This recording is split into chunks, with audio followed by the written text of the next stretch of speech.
recently had a bunch of guitars stolen. Yeah, that was a good day. What are you missing the most? My mum and dad's guitars. They gave me they've stopped playing now. Mum gave me this 80s Ibanez bass. It's a Roadstar 2. And it's like a precision copy, you know. Great guitar. And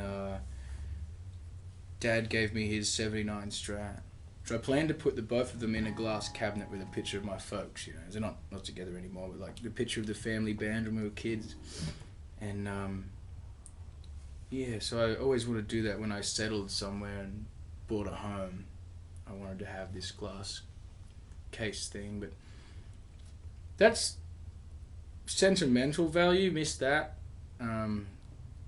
Troy Casadele sold me a Telecaster when I was a kid, and that got pinched. I love that.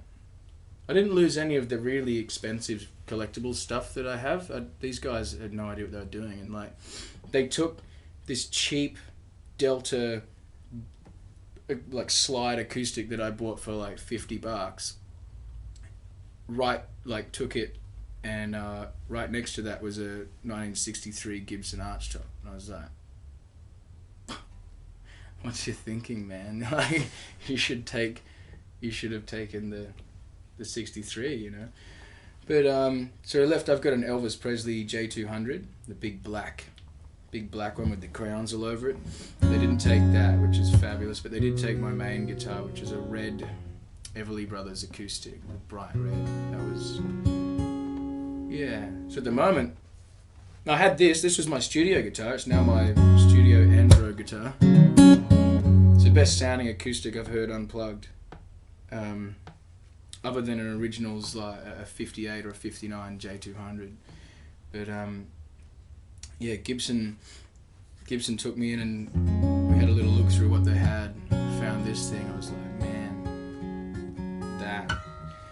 So they gave me this guy, and recorded like most of my stuff has been recorded on this. This is just sounds incredible.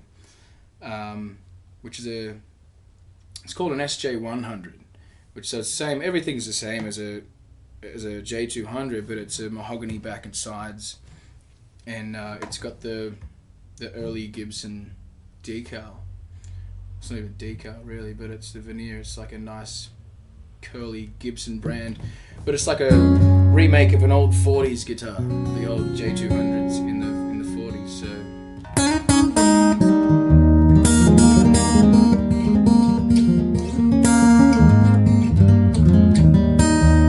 it's beautiful. Love it. It's very bitey, but it's very warm because of the mahogany. It doesn't have that typical J200 crispy, bitey maple sound, you know.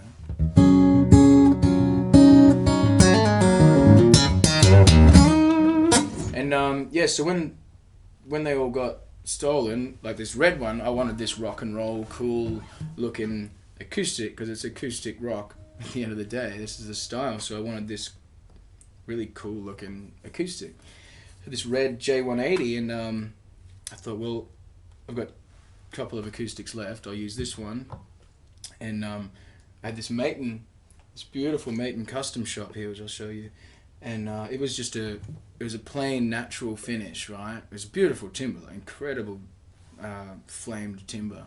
I thought I want to make that a bit more outrageous. So I masked it all up, I painted it white, and then it was about 1 a.m, and I went over to my friend's art studio. I knew he'd be there because he gets all creative at that time. Went in there and knocked on his door, and he's like, "Who is it?" I said, "It's Dean." He went, "Blue, what's going on?" I said, "Blue." I said, "I've got a canvas for you." And he opened the door, and it was this white-faced guitar. He said, "What am I to paint your guitar?" I said, "Yep," both of us. So we painted Marilyn Monroe on top of it. By we, I mean he painted it. I painted it white, and he painted the face on it, and then I did a black burst around it, and it's just crazy awesome. It's the coolest looking thing I've ever seen. So we're actually working on a Les Paul Junior at the moment. We're gonna do a Junior. So that'll be cool. So this guy's got an LR bags, just straight element pickup, and this has got the AP mic system.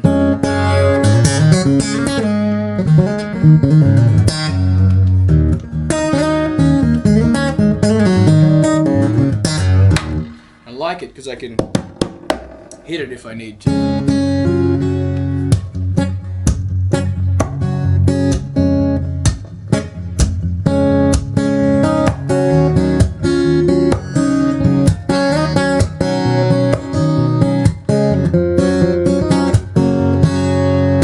I run them all with like extremely low action. These are as low as what you'd have on a Strat or a Tele or a Les Paul. It's like quite a low action.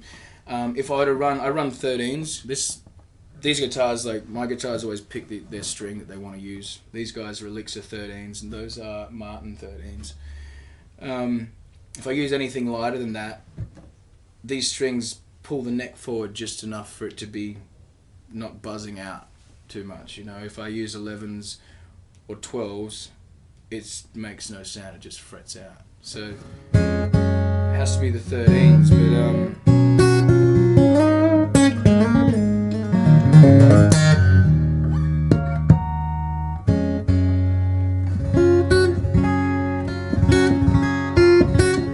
but I'd had this for a while. Maiten helped me out with this guy years ago, and so I've taken it back to them a couple of times. I've broken it, because I hit it. I play some drums on it now and then, and I broke the face, and they glued that back up for me. But they were incredibly shocked when I took it back last time to get it fixed, and it was painted. That they liked it. Not as much as me, but they liked it. And I run everything through this guy down here, which is a Schertler Jam 100, which the Acoustic Centre in Melbourne hooks me up with these guys. And I said, are you interested in doing some work together? And they said, yeah, definitely. So they've sorted me out one of these, and it's my main thing. It comes with me everywhere. I program my sounds into this. You can do vocals as well. I don't have to. Usually the gear I'm running through is good enough to get a nice vocal sound. But yeah, I've set my guitar sounds in here, and we just DI straight out of this into the desk, and they just run it flat pretty well, and they'll adjust it for the room if they need. But I love it. It's got its own built-in compression, which I love compression. I always compress my vocals and compress the guitar, which is just...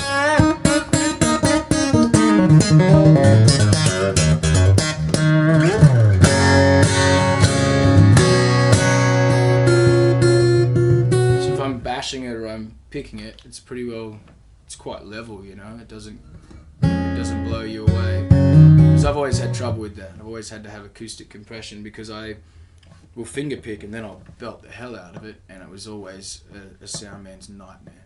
So, problem solved. And that's all I'm running at the moment. I'm doing the solo acoustic vibe with this, and I have a kick drum, and that's that. A heartache,